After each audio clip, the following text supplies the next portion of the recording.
संध्या तुला किती वेळचं पाहून राहिलो. काय म्हणतास?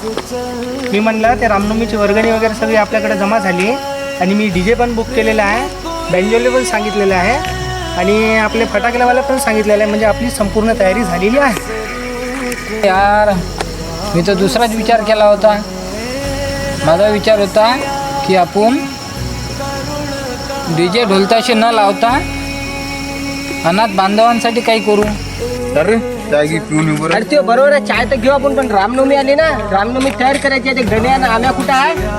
ते अध्यक्ष होतं ना. आम्याने अध्यक्ष बनवलं, ते असेच काम करावं लागलं. रामनवमी आली ना राजा, चाय घेऊन आता आम्हाला गण्याला भेटलो ना. रामनवमी आली आता आपली. चला आनंदचे अध्यक्ष उपाध्यक्ष आम्ही इकडे या. हा, लावून.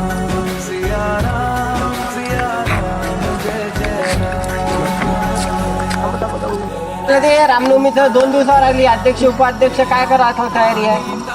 अरे हे अमोल भाऊ म्हणते आता विचार बदलवला अमोल भाऊ ना. अमोल भाऊ म्हणते दुसरं काय करू, म्हणजे ते काय काय म्हणते विचार बदलला आम्हाला बी सांगा. तुम्ही अध्यक्ष उपाध्यक्ष तय करा लागले का? होतं ते सांगा ना. आता तुला काय म्हणते त्यांचं म्हणणं तर ऐकून घेतो.